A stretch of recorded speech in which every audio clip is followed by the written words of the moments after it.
Hello दोस्तों, मैं राहुल आपका स्वागत करता हूं आपके अपने YouTube channel timeline with Rahul पर। दोस्तों 26 को तो अब एग्ज़ाम है और फाइनल एग्जीक्यूशन करना है। उसके पहले छोटी मोटी मगर मोटी बातें वाला टिप्स समझ लो जो मे भी हेल्पफुल हो जाए। एग्ज़ाम सेंटर पर आप टाइम से पहले पहुंच जाओ, बिकॉज़ ट्रैफिक वगैरह से थोड़ी परेशानी बढ़ सकती है। और अगर मान लो आप ट्रैफिक में फंस गए और फिर भाग दौड़ कर जाना पड़ा एग्ज़ाम सेंटर पे, तो माइंड डिस्टर्ब हो जाता है और फिर आप अपना 100% नहीं दे पाएंगे। सो मेक श्योर कि आप टाइम के पहले वहाँ पहुँच जाओ। हाँ, सेकेंड थिंग कि आप जाने से पहले एक बार मास्क चेक कर लो, मास्क लेना है। देन एडमिट कार्ड, देन एक आईडी प्रूफ, चाहे आधार ले लो, पैन ले लो या फिर ड्राइविंग लाइसेंस वगैरह जो कुछ भी है, आप एक आईडी कार्ड ले लो। एक फाइनल कोविड सर्टिफिकेट, या तो आरटीपीसीआर का, जो आरटीपीसीआर जिन्होंने करवाया होगा आप, तो या तो आरटीपीसीआर ले लो या फिर कोविड का जो फाइनल सर्टिफिकेट है वो ले लो। और याद से लीजिएगा। और हाँ, पेन लेना मैंडेटरी है, बिकॉज हम लोग ऑफलाइन एग्ज़ाम देने जा रहे हैं। ऑनलाइन लेने के कारण आदत हो जाती है नहीं ले जाने की, तो आप पेन ले लेना। मास्क, एडमिट कार्ड वगैरह जो कुछ बोला ये मैंडेटरी है वहाँ। अब जब पेपर मिले, क्वेश्चन पेपर मिले, तो खैर उससे पहले ओएमआर सीट को बहुत ध्यान से भरना है, बहुत ही ज़्यादा ध्यान से। बल्कि अगर ये टाइम लेता है 15 मिनट भी टाइम लेता है तो कोई बात नहीं, बहुत टाइम है अपन के पास। तो ये आपको एक्चुअली एग्ज़ाम्स के पहले थोड़ा सा मिल जाएगा, और नहीं भी मिलता है तो बहुत ध्यान से भरना है। ये मतलब ऐसा कन्फ्यूजन है ना कि एग्ज़ाम देने के बाद आप बाहर निकलोगे तो आपको सबसे ज़्यादा अगर कुछ मतलब टेंशन लगेगा ना, तो लगेगा तो कि कहीं रंगने में तो हमने गलती नहीं कर बैठी ना, हम लोग मतलब गलती कर बैठे हैं। तो आप ध्यान से ओएमआर शीट को बहुत ध्यान से भरिएगा, एक एक चीज़ को बारीकी से पढ़ के किसे कहाँ कब भरना है। मतलब ये कन्फ्यूजन वैसा है कि जैसा हम लोग फिजिकल के समय जब दौड़ते हैं ना, तो चूँकि एग्ज़ाम प्रेशर या फिर टेंशन के मारे क्या होता है कि हम लोग राउंडिंग भूल जाते थे, कितना राउंड मारना है, और बहुत लोग भूल जाता है। ये कभी कभी होता है, हमेशा नहीं होता। तो आप एग्ज़ाम के साथ आपके साथ ना हो। मेरा भी मेंस एग्ज़ाम का फाइनल रिजल्ट जब आने वाला था, तो हम बस इसलिए डर रहे थे कि रोल नंबर, और ये सिर्फ मेरे साथ नहीं हुआ, जितने बहुत सिलेक्टेड बंदे थे सब बहुतों के साथ ऐसा हो रहा था कि रोल नंबर का इशू हो रहा था कि पता नहीं वो सही से मार्क हुआ है या नहीं हुआ है। क्योंकि ओएमआर वगैरह कुछ मिलता तो है नहीं कार्बन कॉपी की, हम लोग श्योरिटी बढ़ा सके कि सही हमने किया है या नहीं। तो मेक श्योर आप बहुत अच्छे से रंगिए। इस टेंशन से क्यों यार, इससे निश्चिंत ही रहेंगे ना। 10 मिनट टाइम लगेगा। जहाँ भी कन्फ्यूजन लगे वहाँ पे आप बहुत ध्यान से, इन्विजिलेटर जो भी रहेंगे वहाँ पे आप उनसे पूछ के अच्छे से भरिए। टाइम लीजिए, कोई दिक्कत नहीं है ऐसे। और पूछने में बेहिचक, शर्म नहीं कि हाँ पूछ रहे हैं तो क्या दिक्कत है, कोई नहीं। जहाँ भी दिक्कत हो रही है आप वहाँ पे पूछ सकते हैं। उसके बाद अभी तक आपने एग्ज़ाम निकालने के लिए बहुत कुछ पढ़ लिया है। अब बहुत ज़्यादा पढ़ने की ज़रूरत भी नहीं है और टेंशन लेने की ज़रूरत तो बिल्कुल भी नहीं है। आपका एग्ज़ाम बिल्कुल भी निकलेगा।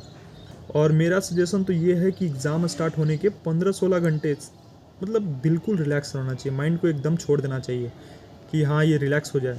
रीज़न इज़ डैट कि अगर आप लास्ट मोमेंट में पढ़ाई करोगे ना तो हौच पौच हो जाता है, लाइक आप कंफ्यूज होने लगोगे ज़्यादा।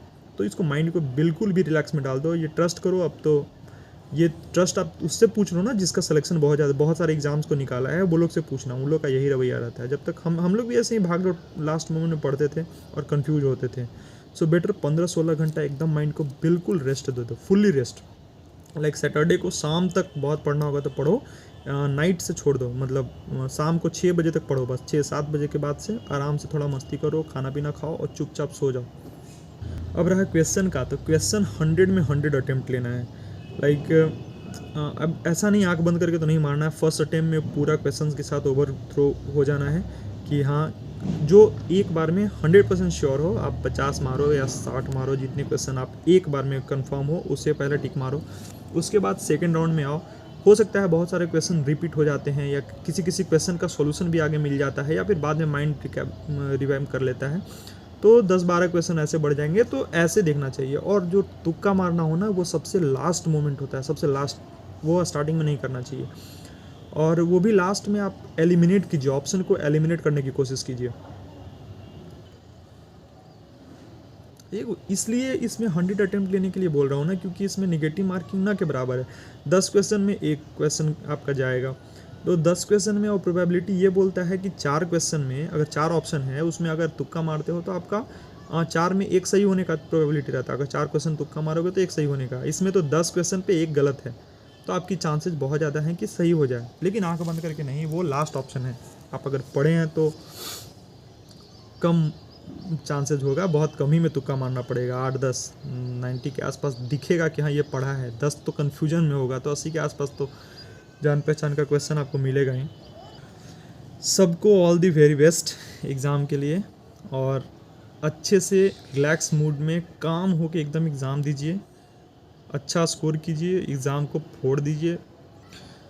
वैसे पेपर देने तो मैं भी जाऊंगा, रीज़न इज़ डैट कि अब तो स्टे लग गया है तो जाना पड़ेगा, लेकिन हमारी पढ़ाई बिल्कुल भी नहीं है। अब देखो प्रीलिम्स निकल जाए तो बहुत है, क्योंकि 29 नवंबर 2020 के बाद, जब से मेंस हुआ था हम लोग का, उसके बाद से पढ़ाई हमारी स्टार्ट हुई है 10 दिसंबर 2021 से।